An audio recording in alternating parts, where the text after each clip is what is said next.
आज की वीडियो में हम संवर्धन मदरसन इंटरनेशनल लिमिटेड के बारे में बात करने वाले हैं। तो आइए इसका कुछ बिजनेस ओवरव्यू देखते हैं कि वो क्या कहते हैं।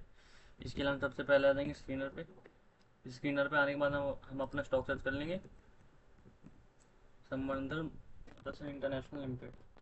जब आप स्टॉक सर्च करें तो आपको कुछ ऐसा सेंटर पे शो होगा। आपको कितने सारे रेशियो शो नहीं हो रहे थे तो आप यहाँ पे एडिट रेशियो में जाके वन बाय वन इन सब में को ऐड कर सकते हैं। तो आइए इसका कुछ बिजनेस ओवरव्यू देखते हैं कि क्या कहता है। मार्केट कैप 1.25 लाख करोड़ का, मतलब एक लार्ज कैप कंपनी। स्टॉक और पी 39 का, इंडस्ट्री पी 35 का। तो पी रेशियो के हिसाब से इंडस्ट्री से थोड़ा सा आगे चल रहा है। ग्राम नंबर 63 का, करंट ट्रेडिंग प्राइस 186 का। तो ग्राम नंबर के हिसाब से भी थोड़ा सा ज्यादा आगे भाग चुका है ये। फेस वैल्यू एक क्या, मतलब इसमें भविष्य में आपको किसी प्रकार को स्टॉक स्प्लिट देखने को नहीं मिलेगा। डिविडेंड यील्ड इसका 0.43% का, जो कि इंडिकेट कर रहा है कि कंपनी प्रॉफिटेबल है और लगातार प्रॉफिट बना रही है। अगर कोई कंपनी लगातार प्रॉफिट बना रही होती है एक लंबे समय से, तो भविष्य में भी आपको एक अच्छा खासा रिटर्न देने की क्षमता रखती है। रिटर्न ऑन इक्विटी 11% का, रिटर्न ऑन कैपिटल एम्प्लॉयड 13.5% का, जो कि हम ठीक ठाक कह सकते हैं इंडस्ट्री के हिसाब से। डेप्ट टू इक्विटी 0.76 का है, मतलब डेप्ट के कारण इसमें थोड़ा बहुत प्रेशर रह सकता है। पेट्रोस की स्कोर 6 का, तो पेट्रोस की स्कोर के हिसाब से लॉन्ग टर्म के लिए फिट बैटरी है। नेट कैश फ्लो भी पॉजिटिव है, जो कि हमारे लिए एक और पॉजिटिव पॉइंट है। तो ये तो हो गया इसका कुछ फंडामेंटल ओवरव्यू। आइए हम इसका प्राइस देखते हैं, इसका करंट में इसका प्राइस क्या कह रहा है। इसके लिए हम थोड़ा सा स्क्रॉल करें नीचे आएंगे। करंट ट्रेडिंग प्राइस इसका 185 है, 50 डी में 181 है, 200 डी में इसका 141 है। तो अपने डेली मूविंग एवरेज के हिसाब से थोड़ा सा आगे भाग चुका है। अगर आपको ये 140 से 180 की रेंज में देखने को मिलता है तो आप वहाँ पे एंट्री लेने का देख सकते हैं। तो ये तो हो गया इसका कुछ प्राइस ओवरव्यू। आई एम इसका प्रॉफिट एंड लॉस देखते हैं प्रीवियस फाइनेंशियल ईयर की, वो क्या कहते हैं। इसके लिए हम आएंगे प्रॉफिट एंड लॉस के सेक्शन में। तो जब आप इसके सेल्स में देखें तो आपको इसके सेल्स में लगातार ग्रोथ देखने को मिलेगी। जैसे 2018 में 56,000 करोड़, फिर 63,000 करोड़, फिर 60,000 करोड़, फिर 57,000 करोड़, फिर 63,000 करोड़, फिर 78,000 करोड़। और लास्ट फाइनेंशियल ईयर 2024 में इसने 98,692 करोड़ का नेट सेल किया है। और जैसा कि आप इसके नेट प्रॉफिट भी देखो तो आपको इसके नेट प्रॉफिट में भी आपको ठीक ठाक ग्रोथ देखने को मिलेगी 2020 के बाद से। जैसे 2020 में कोविड टाइम में इसने 1294 करोड़ का प्रॉफिट बुक किया, फिर 1500 करोड़, फिर 1100 करोड़, फिर 1600 करोड़, फिर लास्ट फाइनेंशियल ईयर 2024 में ने 3,500 लगभग 3,000 करोड़ का इसने नेट प्रॉफिट बुक किया है। तो ये तो हो गया इसका कुछ प्रॉफिट एंड लॉस। आइए हम इसका शेयर होल्डिंग पैटर्न देखते हैं कि वो क्या कहते हैं। इसके लिए हम आएंगे इन्वेस्टर्स के सेक्शन में। तो जब आप इन्वेस्टर्स के सेक्शन में आएंगे तो आपने देखेंगे इसमें 60% प्रमोटर शेयर होल्डिंग है, 12% एफ, 18% डीआईजर और 0.06% की गवर्नमेंट शेयर होल्डिंग है।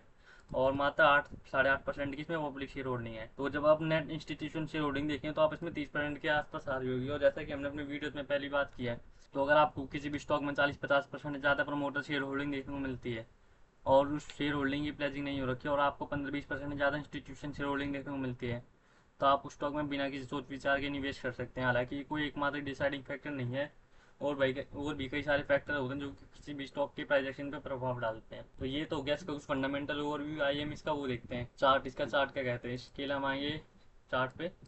तो जब आप इसका चार्ट खोलेंगे तो आपको कुछ ऐसा इंटरफेस होगा जिसमें हमने कुछ सपोर्ट रेजिस्टेंस ड्रॉ कर रखे हैं। तो आइए हम इसका सपोर्ट रेजिस्टेंस देखते हैं कि वो क्या कहता है। तो इसका लेटेस्ट ऑल टाइम हाई और इसका लेटेस्ट रेजिस्टेंस 207 के आसपास है, जो कि इसका एक ऑल टाइम हाई है। करंट ट्रेडिंग प्राइस 185 का, जो कि इसका ऑल टाइम हाई से 10-12% की गिरावट पे है। और इसका फर्स्ट सपोर्ट आता है 185 के आसपास, जो कि इसके ऑल टाइम हाई से 17% की गिरावट पे। सेकंड सपोर्ट आता है इसका 160 के आसपास, जो कि इसके ऑल टाइम हाई से 25% की गिरावट पे है। और थर्ड सपोर्ट आता है इसमें 126 के आसपास, जो कि इसके ऑल टाइम हाई से लगभग 40% की गिरावट पे है। और इसका थर्ड इसका और इसका फोर्थ और लास्ट सपोर्ट आता है 107 के आसपास, जो कि इसके ऑल टाइम हाई से लगभग 50% की गिरावट पे है। तो ये तो हो गया इसका कुछ सपोर्ट रेजिस्टेंस। आइए हम इसका आरएसआई देखते हैं इसका आरएसआई क्या कह रहा है। तो जब आप इसका आरएसआई देखेंगे तो इसका आरएसआई करंट में 71 के आसपास है, जो कि इंडिकेट कर रहा है कि स्टॉक में भी ओवरबोट जोन में भविष्य आने वाले समय में आपको उसमें अच्छी खासी करेक्शन देखने को मिल सकती है। और जब आप इसका औसम ऑसिलेटर देखें तो आपको इसका औसम ऑसिलेटर भी ये इंडिकेट कर रहा है कि स्टॉक अभी ओवरबोट जोन में आपको आने वाले समय में इसमें गिरावट देखने को मिल सकती है। तो ये तो हो गया इसको कुछ टेक्निकल ओवरव्यू। आइए हम इसके कुछ मार्केट सेंटीमेंट देखते हैं क्यों क्या करें। इसके अलावा आएंगे एनएससी की वेबसाइट पे। एनएससी की वेबसाइट पे आने के बाद हम यहाँ पे आएंगे रिसोर्स के सेक्शन में, security wise price volume market पे। यहाँ पे आने के बाद अपना स्टॉक सर्च कर लेंगे और इसका स्टॉक सर्च करने के बाद हम इसका एक मंथ का डाटा खोल लेंगे। और जब आप इसका एक मंथ का डाटा खोलेंगे तब आप इसमें देखेंगे इसमें लास्ट के प्रीवियस ट्रेडिंग सेशन उसमें आपको जो भी नेट ट्रेड होती है उसमें डिलीवरी परसेंटेज आपको कम देखने को मिल रहा है। केवल आज के ट्रेडिंग सेशन में आपको ठीक ठाक डिलीवरी परसेंटेज में बाई देखने को मिला है। जैसे आज के लास्ट ट्रेडिंग सेशन में इसमें 63% की डिलीवरी परसेंट थी। उससे पहले 27%, 40%, 37%, उससे पहले 31%, फिर 29%, फिर 43%, फिर 28%, फिर 46%। और जब आपको किसी भी स्टॉक में डिलीवरी परसेंटेज कम देखने को मिलता है तो इंडिकेट करता है कि स्टॉक में सेलर हाँ भैया आपको आने वाले समय में गिरावट देखने को मिलेगी। तो ये तो हो गया कुछ फंडामेंटल टेक्निकल और मार्केट सेंटीमेंट की क्या कह रहे हैं। आइए हम इसमें देखते हैं, हमारे को किसी भी अगर हमारे को इसमें कोई फ्रेश एंट्री नहीं है तो उसमें हम कहाँ कहाँ लेने का देखेंगे। तो इसके लिए हम वापस आ जाते हैं चार्ट पे। अगर मेरे को पर्सनली इसमें कोई फ्रेश एंट्री नहीं हो तो मैं 4 पार्ट में लेने का देखूंगा, 20, 30, 30 और 20 की रेशियो में, जिसमें मेरी फर्स्ट एंट्री आएगी 20% कैपिटल के साथ 176 के भाव पे, जो कि इसके लेटेस्ट ऑल टाइम हाई से 15% की गिरावट पे। और थर्ड एंट्री आएगी मेरी रिमेनिंग 30% कैपिटल के साथ, जो कि साथ 159 के भाव के आसपास, जो कि इसके ऑल टाइम हाई से 25% की गिरावट पे है।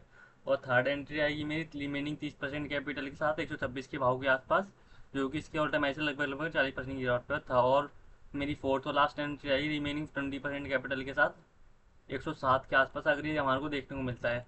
और जैसा कि हमने अब पहले भी बात की, अगर आपको कोई भी कंपनी अपने बिजनेस सेक्टर में आपको मोनोपोली बिजनेस होल्ड करती दिखती है तो वो स्टॉक आने वाले समय में इंडस्ट्री ग्रोथ के साथ आपको अच्छे खासी रिटर्न दिखा सकता है। और ये केवल और केवल हमारी रिसर्च है, आपको किसी भी प्रकार की फाइनेंशियल एडवाइस नहीं है। यदि आपको किसी भी प्रकार का कोई निवेश करना हो तो इससे पहले आप अपनी रिसर्च ज़रूर से ज़रूर करें।